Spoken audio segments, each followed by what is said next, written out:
no está edificando la casa. Amén. Hoy vemos división, mucha división. ¿Y sabe qué? Cuando me metí en unas estadísticas que tenía un registro civil, me sorprendí muchísimo. Porque miren lo que dicen las estadísticas del registro civil. En abril del año 2012 se registró el índice más alto de quiebres matrimoniales en Chile. En 2012, que es una estadística bastante actual, si usted se fija. Por cada 100 matrimonios celebrados aquí en Chile, en nuestro país, otras 118 parejas casadas inscribieron su quiebre matrimonial. O sea, de 100 matrimonios que se están casando, 118 se están divorciando legalmente.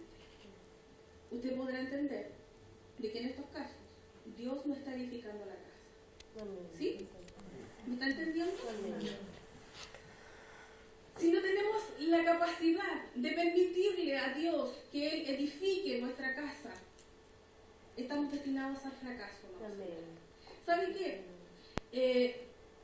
En mi trabajo a través de la Dorca he tenido que tratar con muchas personas, con muchas mujeres. Y también tengo la bendición de poder ser consejera también de los jóvenes en mi iglesia. Por lo tanto, también tengo mucho contacto con los jóvenes. Y a través de estas dos versiones que yo siempre recibo, de las de los padres y de las de los niños, hay una diferencia mayúscula entre lo que un papá dice y lo que el niño dice. Una vez una mamá me dijo, bueno, pero es que cuando yo me casé, a mí nadie me pasó un manual que me dijera cómo ser mamá. Los niños no vienen con un manual que diga, así se cría un hijo, ¿verdad? Otra pareja me dijo, bueno, sí, yo fallé porque en realidad no tenía conocimiento y tampoco, y me dice lo mismo, y eso me pareció muy curioso, tampoco teníamos un manual que nos dijera cómo teníamos que llevar nuestro matrimonio. ¿Y sabe qué? Yo discrepo absolutamente de eso, porque nuestro manual es este. Este es el manual para criar los hijos. Este es el manual para llevar un matrimonio feliz. Por lo tanto, sí, nosotros venimos con un manual. Y Jesucristo, a través de esta palabra, constantemente, Él está instándonos a que tengamos que edificar nuestra casa, nuestro hogar, constante. Ahora, usted se preguntará, ¿por qué tantos matrimonios cristianos o que se dicen ser cristianos están fallando hoy en día? ¿Por qué? Simplemente porque han dejado de lado el manual. Simplemente porque no están leyendo las escrituras. Simplemente porque las órdenes divinas se las han echado al bolsillo. Y esos son los resultados, amados hermanos. O sea, un 118% de quiebres matrimoniales anuales en nuestro país. Si las estadísticas siguen así, déjeme decirle de que nuestro país prontamente va a tener la misma realidad tal vez de China. Yo sé que a lo mejor ustedes no han escuchado mucho las noticias de China, pero en internet se consigue mucha información. ¿Y sabe qué? La población en China comenzó a sufrir algunos niveles de promiscuidad dentro de la familia, ¿verdad? Quiebres matrimoniales, y la población comenzó a crecer muchísimo, muchísimo, muchísimo. Hoy en día los matrimonios en China no pueden tener más que un hijo, más que un hijo reconocido. Y si tienen 2 hijos, lamentablemente ese hijo no puede ser reconocido. Y muchas de las personas, o muchos de los matrimonios o parejas que han tenido más de 2 hijos, esos niños van a parar al campo. No tienen identidad, son NN, y por lo tanto si esos niños mueren ni siquiera tienen derecho a una sepultura. Así de triste es la realidad en China. Amén. Tal vez, si nosotros no permitimos que Dios edifique nuestra casa, podamos llegar a vivir esa realidad muy prontamente. Tal vez nosotros veamos las cosas muy lejanas. Pero ¿saben qué?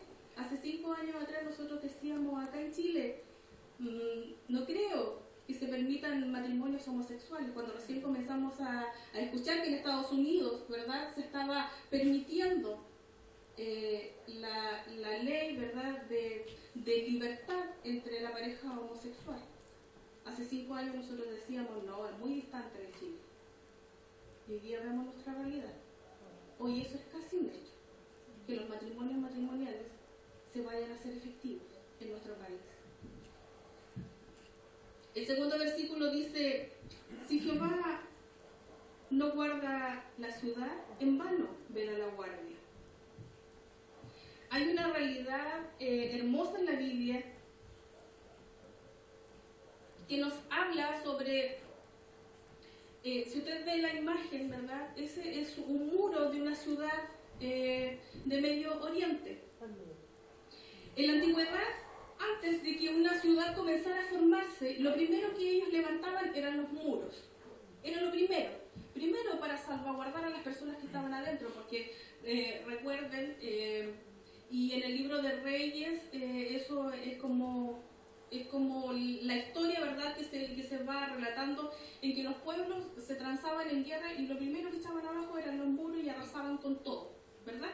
De hecho, Israel sitió muchas ciudades de esa forma. Los muros de Jericó fueron echados abajo de una forma impresionante por un milagro del Señor, ¿verdad? Por lo tanto, los muros en este caso eran algo tremendamente importante para la ciudad. Hoy en día nuestra realidad es que nuestras familias son una pequeña ciudad, le llamo yo, una pequeña ciudad. Porque no todos somos iguales dentro de la familia. Si usted se fija, ¿verdad? Sus hijos no son iguales entre ellos, usted no es igual que su esposo no es igual que usted, por lo tanto hay distintas personas. Para mí eso también es una pequeña ciudad. Pero ¿qué pasa? Si Jehová no guarda la ciudad, dice Salomón, en vano vela la guardia. ¿Qué significa en vano? Algo que es ineficaz, no sirve. Si Jehová no edifica la ciudad, en vano vela la guardia. Y fíjense que nuestras pequeñas ciudades, nuestras familias, en vez de ser un lugar acogedor, un lugar donde constantemente podemos estar resguardados, ¿verdad?, del ataque ya sea exterior, se ha transformado tal vez en un manicomio, si me lo permite así, en un lugar que no es seguro, en un lugar donde se viven cosas que nosotros nunca pudiésemos imaginar. Nunca lo vamos a saber, porque están allí, resguardadas esas realidades espirituales debajo de 4 paredes y que hacen tanto daño, amados hermanos. Hacen tanto daño saber de esas realidades espirituales que nuestras familias cristianas también viven. Porque aun cuando yo traje estadísticas, ¿verdad?, de nuestro país, nosotros también somos parte de la estadística, aunque usted no lo crea. La estadística de violencia intrafamiliar dice lo siguiente: el 34% de las mujeres casadas ha vivido violencia física o sexual. El 16.3% violencia psicológica. El 14.9% ha sido víctima de violencia sexual por su pareja.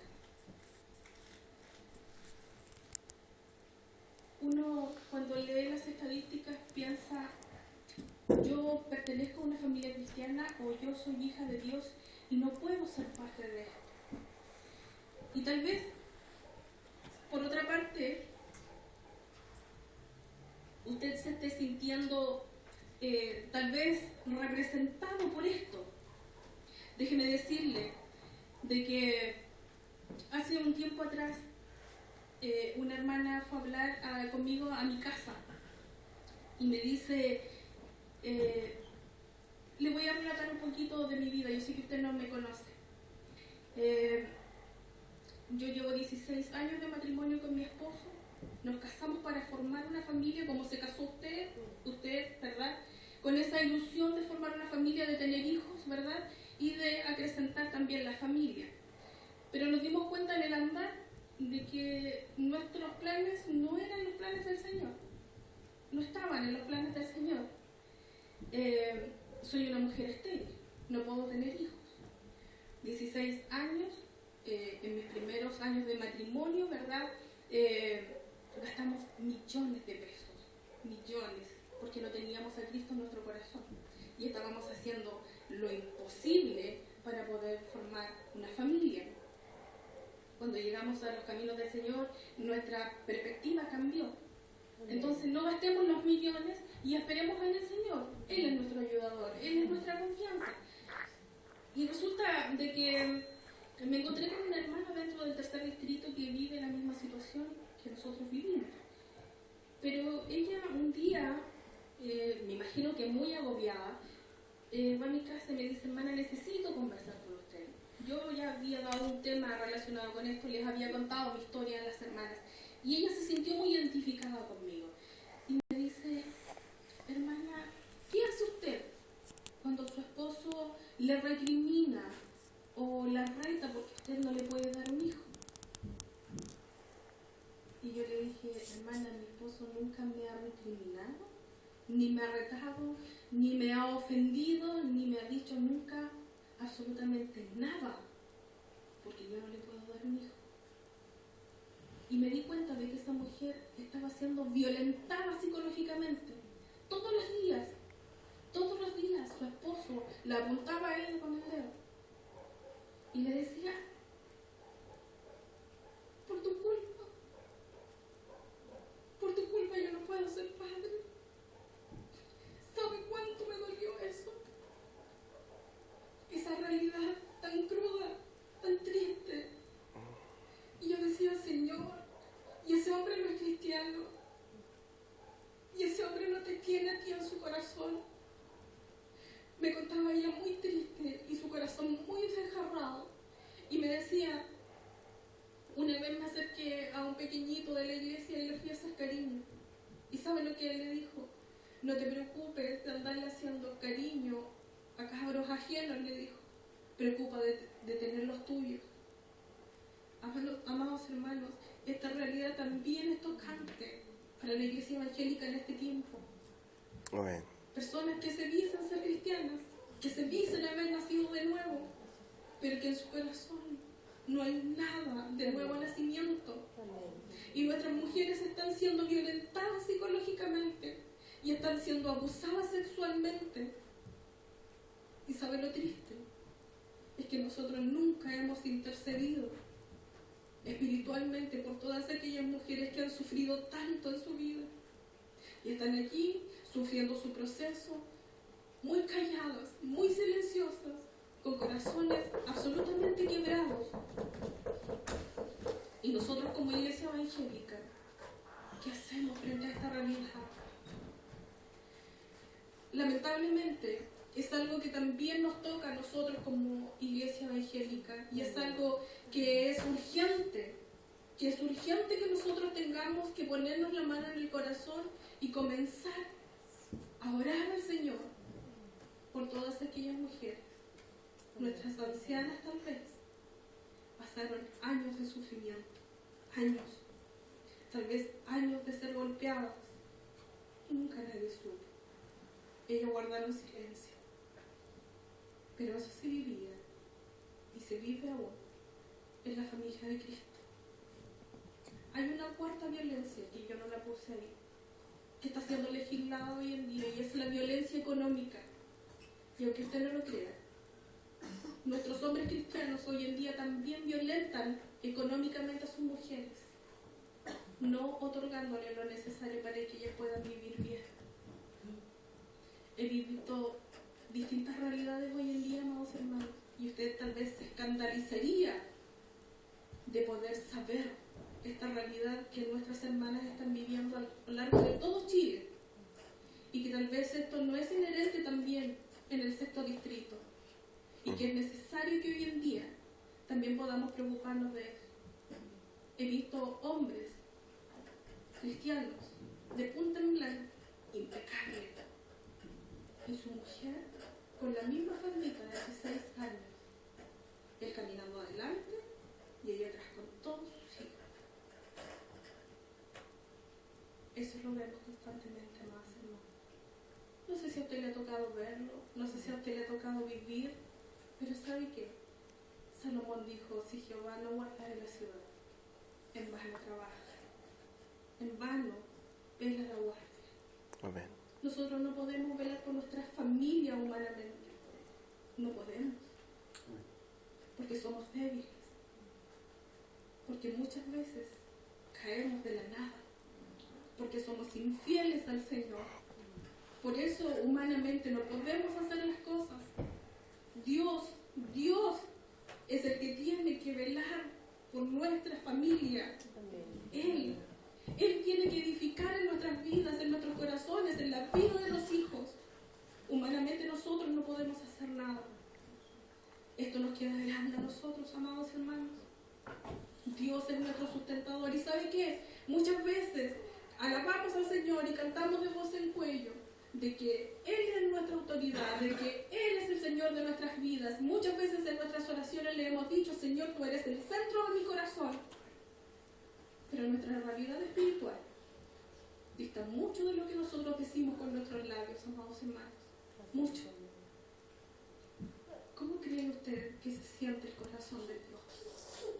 ¿Le ha preguntado alguna vez al Señor cómo se siente con su actitud?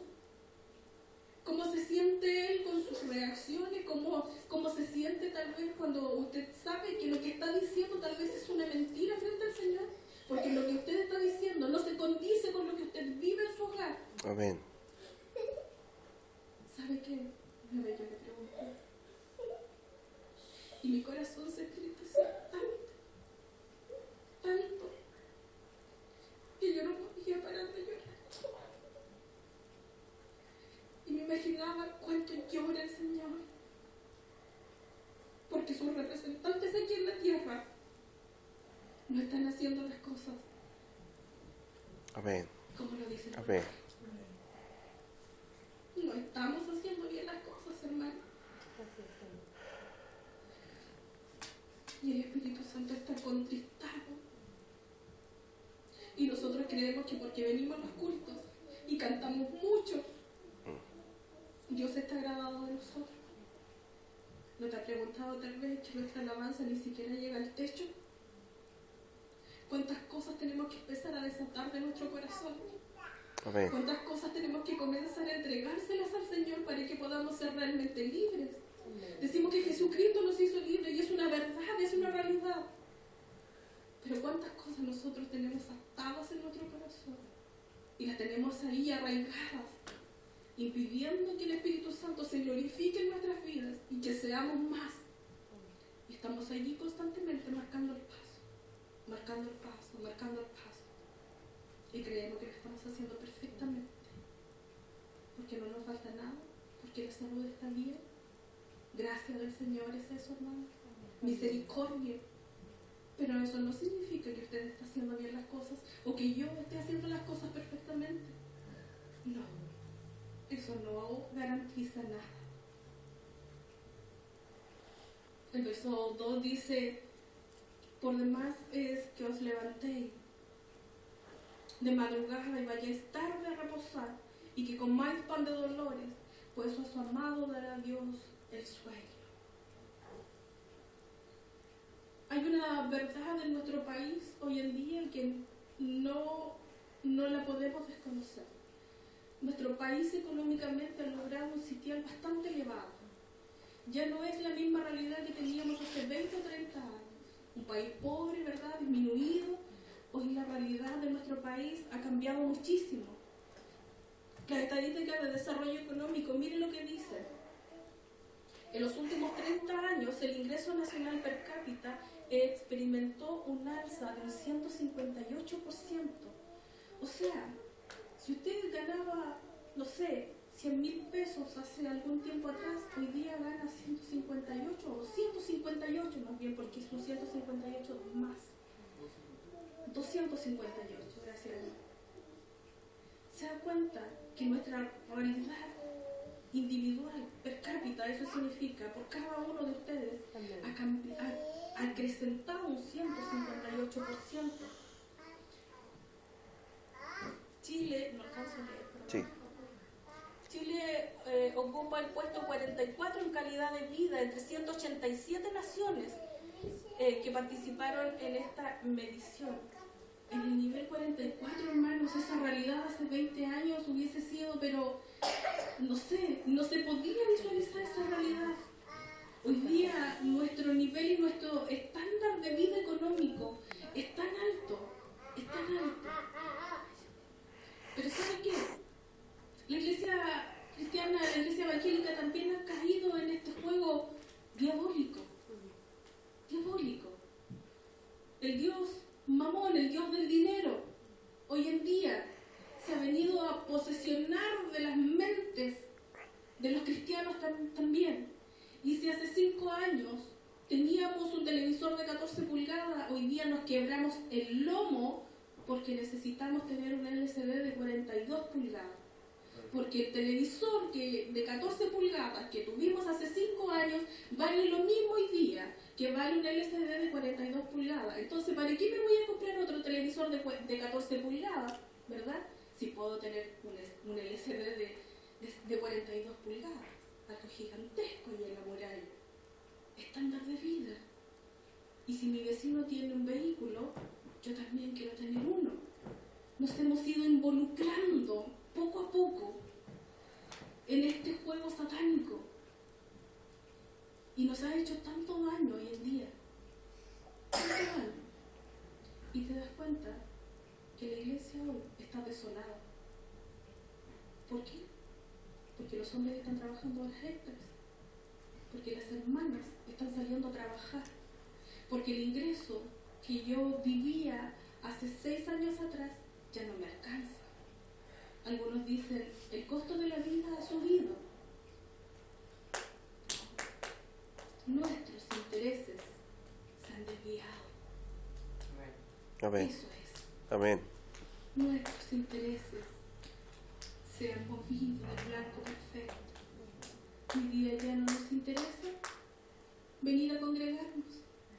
No, ya no es importante. Veía la realidad que hoy día tenemos, veía la realidad de hace un par de días atrás, y yo decía, Señor, ¿qué pasa? Dijeron que era culto de Dorcas, ¿qué? ¿Hay un estigma con las Dorcas? Dicen, es un culto de Dorcas, no voy, es fome. ¿O hay un desvío en nuestro corazón? Ya venir a congregarnos con los hermanos no es importante. Ya entregarle un par de horas al Señor no es importante. ¿Sabe qué? Aun cuando nuestros hermanos se están partiendo el lomo, trabajando por tener un nivel de vida importante hoy, se ven igualmente empobrecidos. Y el dinero no les alcanza. Y no están haciendo nada. Si hace un par de años atrás ellos ganaban 200, hoy día ellos ganan 450 y no les alcanza. ¿Y saben por qué? Por ladrones. Así es simple. Malaquías dice, ustedes toda la nación, dice Jehová, me ha robado. Y Pablo le dice, ¿y qué te hemos robado? Entusiasmos. ¿Dónde está la alegría? Para los cristianos hoy en día no es importante entregarle lo que Dios requiere de nosotros. Y preferimos traer limosnas ante el Señor y no lo que Él se merece. Amén. Y es una realidad triste hoy en día. Triste. Y vemos a nuestros hermanos desesperados. Y vemos a nuestros hermanos haciendo fila en los bancos para conseguir préstamos. Porque el dinero no alcanza. El dinero no alcanza. Si usted entendiera lo que significa el diablo, la realidad espiritual sería tan distinta en nuestras iglesias.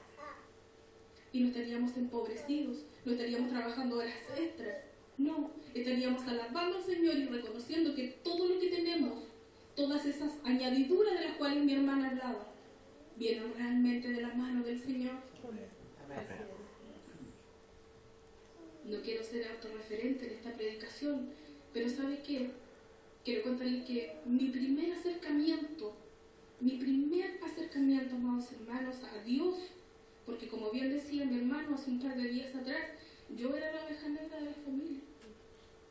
Yo era una opositora, como dice la hermana Verónica, a las cosas espirituales. Aun cuando me crié debajo de las bancas, como muchos de ustedes, me crié, mi mamá me envolvía, recuerdo, hasta en bolsas nylon para poderme llevar a las vigilias que antes hacían, con lluvia, con trueno, con relámpagos, allí estábamos. Pero cuando llegué a la adolescencia, me desvié. Y viví todo mi mejor tiempo adolescente que podría haberse dado al Señor, lo viví en el mundo, perdiendo todos los talentos que el Señor me había dado allá en el mundo. Y vivimos un episodio tan triste con mi esposo, porque yo era parte de esta estadística. Nos quebrábamos el lomo, trabajaba él, trabajaba yo, lo pasábamos bien, teníamos un nivel de vida muy alto. Pero ¿sabe qué? De un momento a otro, nuestro corazón se empezó a enturbiar a tal extremo que queríamos más, anhelábamos muchas más cosas. Y hubo un tiempo en que con mucho esfuerzo habíamos conseguido tener una casa relativamente armada y pedimos un préstamo bancario para poder hacer un segundo piso. Ya todas las cosas que teníamos necesitaban más espacio, teníamos más, requeríamos de más. Somos los dos solos, no tenemos hijos, pero queríamos una casa gigante. Y pedimos el préstamo para tener esa casa gigante.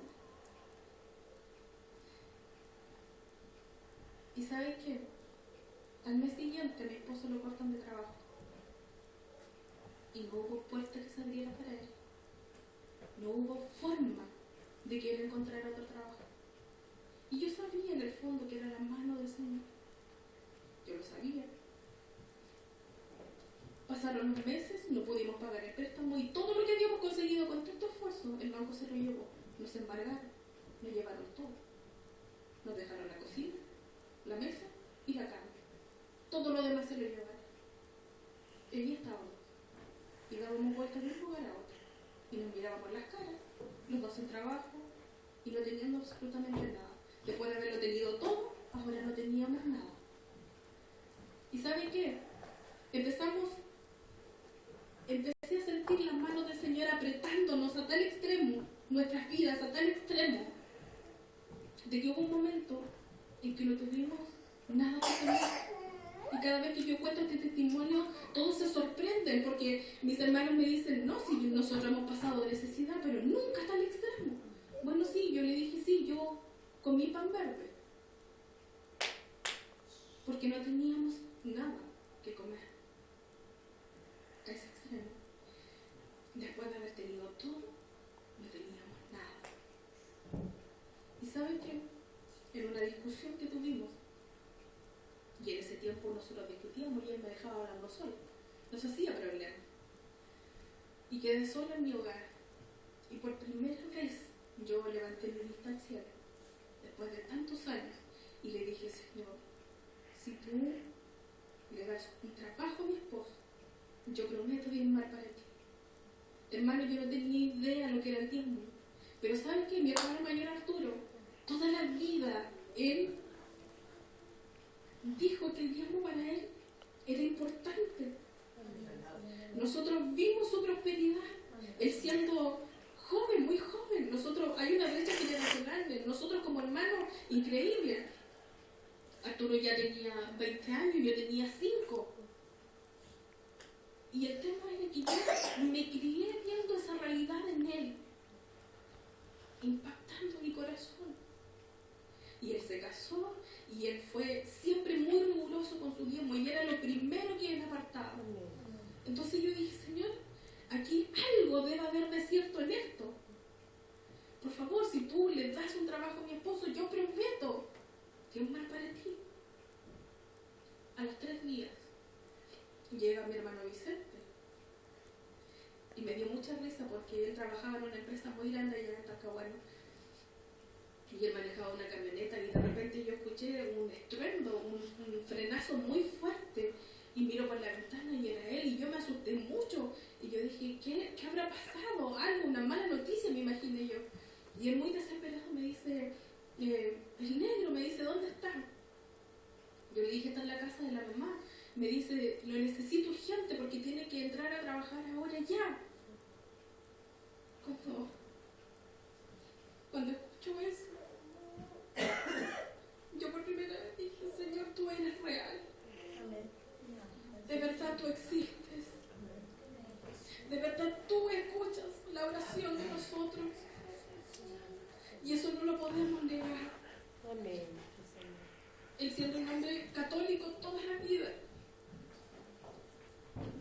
¿Cómo le iba a decir yo a un hombre católico que no tiene idea que yo me había comprometido con el Señor a dar el 10% de su sueldo, que ni siquiera era el mío? Y comencé a orar al Señor. Y yo dije, Señor, es que tiene que haber un trato suyo. Cuando le dije, él reconoció que eso venía del Señor. Y me dijo, si tú te comprometiste, entonces lo hago. Esto ha pasado ya hace 10 años. Y hace 10 años que nosotros firmamos con todo nuestro corazón. Y sabe cómo Él nos ha prosperado, nuestros hermanos. Amén. Y recuperamos todo lo que teníamos hace un par de años. Y el Señor nos dio la casa gigante que nosotros anhelábamos. Él la otorgó. Y aun cuando ya no la anhelábamos con tanto corazón, nuestras perspectivas habían cambiado y dijimos, Señor, esta casa grande no es para vanagloria, es para recibir a los hermanos que nos fueron. Todo cambió en nosotros. Nuestra mente cambió porque el Señor hizo algo en nosotros. Aun cuando Él no había aceptado al Señor, pasaron 6 años de esa realidad espiritual que Él vivió para que Él recién viniese a reconocer al Señor como el Salvador de su vida. Porque tuvimos que vivir otra experiencia para que Él pudiese entender. Y sabe, amados hermanos, comprendimos que ya no es necesario agobiarnos. Él hace mucho tiempo que no hace horas extras. Mucho tiempo. Porque todo el tiempo que nosotros necesitamos, lo necesitamos para el Señor y Él no puede trabajar. Dios es real. Dios es real, amados hermanos. Por demás, dice Salomón, es que te levantes de madrugada y vayas tarde a reposar y que comáis pan de dolores, pues a su amado dará Dios es bueno. Amén. Si tú quieres conocer a este Dios dadivoso, a este Dios de amor, entonces tienes que empezar a otorgarle lo que Él requiere. Esto es poco lo que Él te pide, el 10%. Puedes vivir, como decía mi pastor Vicente, con el 100% maldecido o con el 90% tremendamente bendecido. Amén. ¿Sabes que a mi esposo, cuando diezmó la primera vez, empezaron a ocurrir cosas extraordinarias con respecto a sus contratos de trabajo? ¿Sabes que en 5 meses a él le cambiaron 3 veces el contrato para subirle el sueldo? Y eso era pero inimaginable. Siempre nos recordamos ese primer sueldo base que él tuvo, 89.900 pesos. ¿Sí? 89.900 pesos. Si yo le dijera hoy día cuánto él gana, se va de espalda. Pero hemos visto y hemos gustado de la fidelidad del Señor. Solo por creerle a Él. Dígame usted, ¿no es verdad el título que yo le puse al tema? Estamos bajo ataque. Hay un ser que se le está jugando siempre por querer ponernos trabas. Y nuestro corazón torcido también. Nuestras propias concupiscencias a nosotros nos ponen tropiezos constantes. Y nos estamos viendo constantemente atacados por lo que nosotros creemos correcto.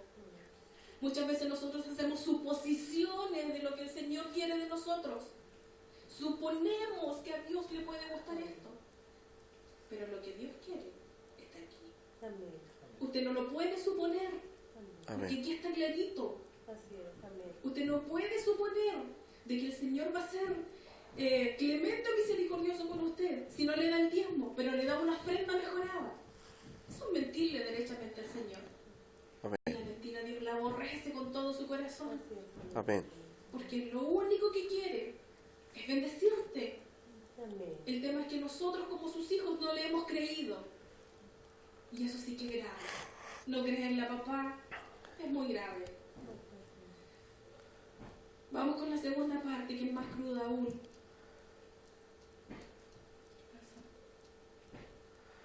He aquí, herencia de Jehová son los hijos.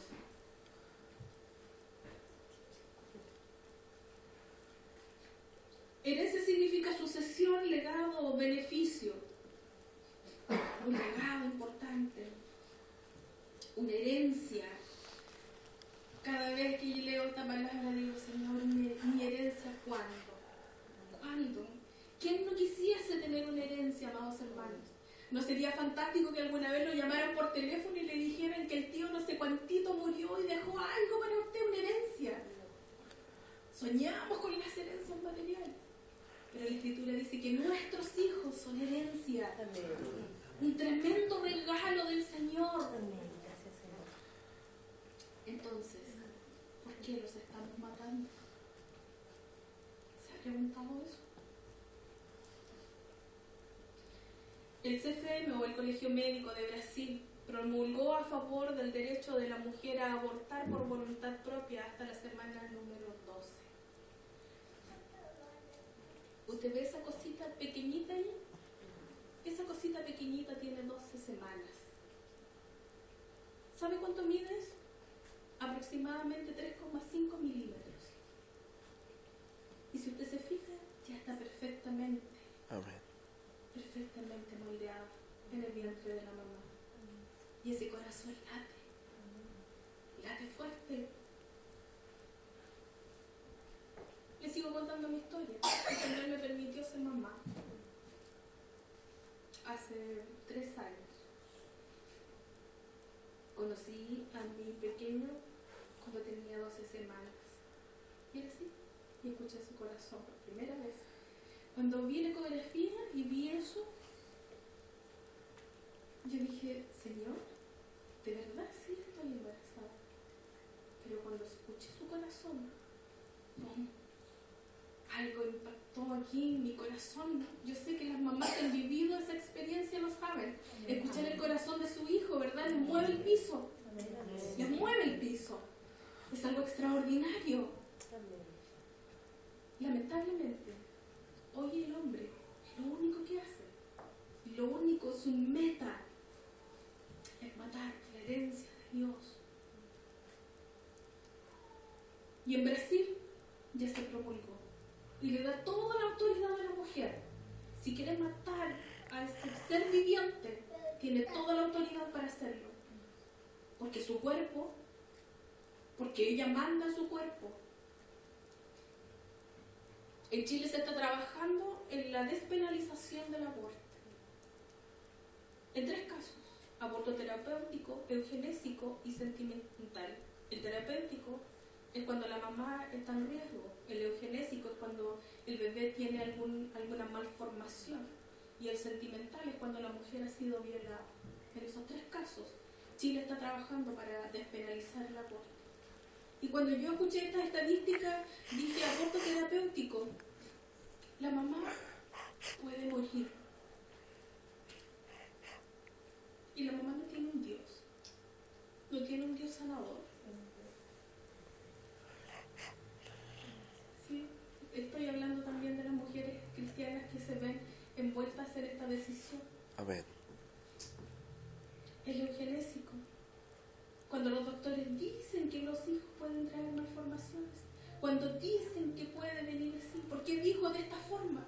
Porque yo viví, amados hermanos, todo esto puede ser posible. Pero ¿sabe qué entendí? Que Dios siempre tiene la última palabra. Siempre, siempre. El sentimental. He conocido casos de mujeres que fueron violadas que decidieron tener su hijo y que nunca culparon a ese niño y que lo aman con todo su corazón. Es un trato del Señor allí también. Pero ¿sabe que la iglesia evangélica hoy día no tiene ninguna postura sobre esto? Ninguna postura. Y nos da lo mismo hoy que hoy en día, ¿verdad?, legalicen el aborto. ¿Por qué digo da lo mismo? Porque nosotros también tenemos una voz autorizada dentro de esto. Nosotros tenemos también la capacidad de dar vuelta a las cosas. Hace poco tiempo conocí en Concepción a una chica que se está tirando para diputada por Concepción. es la única evangélica, la única mujer cristiana entre hombres y mujeres que van al parlamento. Y ella andaba visitando las iglesias evangélicas y dijo ella una gran verdad: ¿por qué nosotros vamos a aceptar leyes de minoristas? Porque esta ley lo único que favorece es a las mujeres lesbianas, a las mujeres que quieren hacer con su cuerpo lo que ellas quieren, a estas mujeres que se creen más que el hombre, Amén. que creen que la autoridad ellas las tienen en su vida, aquellas feministas que creen que pueden pasar a llevar a todo el mundo, porque ellas son ellas, minoristas, minoritarias. Lo mismo pasa con el matrimonio homosexual, minorías. ¿Y saben qué? La realidad hoy en día es que la iglesia evangélica es mayoría acá en Chile. Amén. Somos mayoría. Entonces, ¿cómo la mayoría va a permitir que la minoría legisle? Y estamos matando la presencia de Jehová. Y no estamos dejando que esos niños nazcan.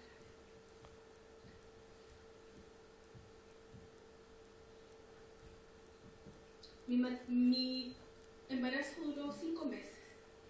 No tuve ningún problema en 5 meses. Ninguno.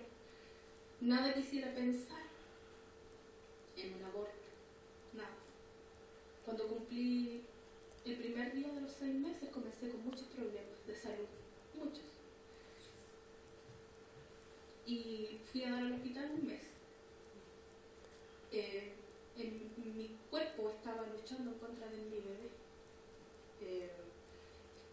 Y se me desarrollaron muchas enfermedades, de hecho un problema renal muy grave.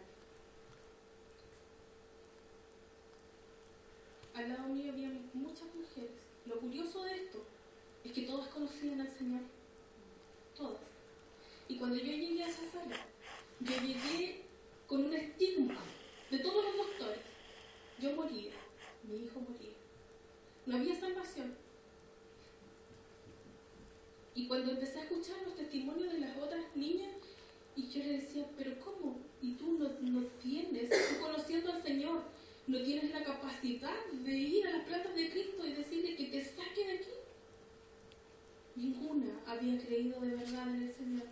Y sabe que cuando yo no me podía mover de mi cama, era algo extraordinario. A las 12 de la noche yo abría mi Biblia para poder orar. Con mi esposo teníamos ese acuerdo. A las 12 de la noche nosotros orábamos en mi casa y yo en el hospital. Y comencé a ver que todas empezaron a parar de las camas y comenzaron a ir a mi cama, porque todas anhelaban de la palabra del Señor, todas querían ser ministradas. Había una sequía espiritual tremenda allí. Y aun cuando muchas veces me dijeron delante de las demás que yo me iba a morir, yo sentía en mi corazón que no. Definitivamente, las miles de pastillas que me daban al día y muchas inyecciones y muchos tratamientos endovenosos por todas partes mataron al final a mi bebé. Casi 7 meses. Un día antes de que cumpliera los 7 meses. Mi niño murió. Y me hicieron tener parto normal. Y en el parto perdí mucha sangre. Mucha. De hecho, mi esposo tuvo que enterrar a nuestro bebé solo. Yo no tenía fuerzas, aun cuando me iban a dar un permiso especial para poder ir al cementerio. No me pude levantar, estaba demasiado débil. ¿Y sabe qué? Vi muchas mujeres que tenían el mismo problema mío. Y había algo que me llamaba mucho la atención. No había en ellas el sentido de dolor que en mí había. Muchas mujeres primerizas, igual que yo, con sus hijos muertos en sus vientres, a punto de esperar a que les llevaran a pabellón. Y todas ellas muertas de la risa. Y yo le decía a mi esposo, esto me parece de otro mundo. ¿Sabe por qué? Porque hoy día la humanidad se ha desensibilizado. Ya no hay ni siquiera amor por lo que el Señor les ha dado, por esa cosa pequeña, tan pequeña como eso, que tiene vida, que tienen hálito de vida del Señor. Herencia de Jehová son los hijos, pero nosotros lo hemos desestimado por completo. No nos interesa la herencia de Jehová. No es tema para muchas mujeres, no es tema. Mientras que otras anhelamos con todo nuestro corazón que esto sea una realidad. ¿Cuántas mujeres tal vez usted ha conocido que han tomado a sus hijos y lo han ido a botar allí a un hogar de menores?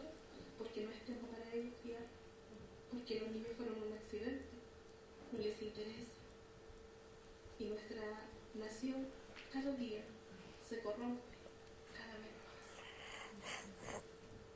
No es tema el Señor, no es tema Dios. Y muchos le han dado la vuelta a la espalda al Señor y se han corrompido a tal extremo, de que ya no quieren nada, no creen en Dios. Vamos trabajando porque yo puedo. El individualismo hoy en día va a echar al hoyo nuestra nación si nosotros no nos ponemos a orar para que Dios tenga misericordia de ellos. Amén. Cosas de estima el fruto del vientre. Entonces, ¿por qué los maltratamos? Miren lo que dicen las estadísticas. En el año 2012 se realizó una muestra en 6 regiones de nuestro país, 1.555 niños, arrojando el siguiente resultado. Un 29% de los niños son víctimas de maltrato, el 71% recibe algún tipo de violencia, el 25.9% recibe violencia grave, como vio ese niño todo golpeado ahí en la foto. El 25.6% recibe violencia leve, el 19.5% recibe violencia psicológica, el 8.7% recibe abuso sexual. Miren la cara de esa pequeña niña. Y el 75% de las víctimas de abusos sexuales son niñas. El 40% de los niños abusados tienen padres que se agreden mutuamente. Esta fuente la arrojó la UNICEF. No es tema para los padres hoy en día criar a los hijos. No es tema. ¿Y por qué? Por lo mismo que hablábamos antes. Porque los papás están trabajando. Porque los papás no tienen tiempo para los hijos. Porque los hijos tienen que pasar muchas horas en el jardín y después con personas extrañas. Porque los papás están trabajando para darle a los hijos todo lo que ellos quieren. Y pagamos el cariño y el amor fraterno que Dios nos ha ordenado entregarle a nuestros hijos con regalos. Hoy día los hijos no son cercanos a los padres. No son cercanos. ¿Sabe qué? El otro día, hace un par de semanas atrás, estaba haciendo escuela dominical a los adolescentes. Y estábamos hablando del blanco perfecto que es Jesucristo. Y le pregunto algo tan simple y le digo, yo quiero que ustedes me digan cuál es su referente aquí dentro de la iglesia. Ustedes dicen, ¿saben qué? Yo quiero ser como él, yo quiero ser como ella. A mí me gustaría, tal vez, no sé, predicar de esa forma, o tal vez me gustaría, no sé, conducirme como esa persona se conduce en su estilo de vida. ¿Y saben qué? La respuesta me asombró. Ellos no tenían referentes. Ninguno era referente para ellos. No eran referentes sus padres, no eran referentes sus pares, no eran referentes los mayores, ni yo era referente para ellos. Me asombré a tal extremo. Yo dije, Señor, aquí estamos haciendo las cosas muy, muy mal. ¿Qué está pasando? Cuando hablo con las hermanas Dorcas, les digo, hermanas, ojo, preocúpense, porque ustedes no están siendo referentes. Causó un gran dolor y un gran revuelo esa verdad espiritual. ¿Saben qué? Los adolescentes hoy día son muy críticos. Es una etapa compleja la de los adolescentes. Y la realidad espiritual dice que nosotros perdemos a los adolescentes de la iglesia precisamente en esta edad, entre los 12 y los 13 años. Ya los niños no quieren ir a la iglesia. No quieren. Porque no tienen referentes. No anhelan congregarse con los hermanos porque no es tema para ellos. Esta edad es compleja, es tremendamente compleja. Los adolescentes todo lo critican. No sé si ustedes se dan cuenta, porque muchos de los adolescentes están en contra de todo. Pero ¿saben qué? Un psicólogo nos dijo, nos fue a dar una charla para maestros de escuela dominical, y el psicólogo nos dijo, pero también es la edad más enriquecedora. Si un niño, siendo adolescente, acepta al Señor Jesucristo como su referente y entrega su vida a Él y se bautiza, ese niño nunca más se mueve de las iglesias, nunca más. Entonces mi pregunta fue, ¿cuántos años hemos desperdiciado en nuestras iglesias? ¿Por qué las iglesias están tan desoladas de nuestros adolescentes y de nuestros jóvenes hoy en día? Hay distintas realidades espirituales. Yo no sé cuál es la realidad del sexto distrito. La realidad del tercer distrito hoy en día es pautarlo. Hace 10 años atrás nos juntábamos, no sé, 200 jóvenes, 180. Hoy día hay con suerte 50, 45. No más que eso. ¿Dónde están los demás? ¿Qué hicieron los padres? ¿Dónde están los referentes? ¿No cree que hay que preocuparse? ¿No cree que tenemos que empezar a agudizar nuestros sentidos espirituales y ver el reflejo de lo que Dios nos está pidiendo espiritualmente para poder comenzar a hacer las cosas bien? Ya estoy terminando. A lo mejor algunos están aburridos. Como saeta en la mano del valiente, así son los hijos sabidos en la juventud. Saetas son las flechas.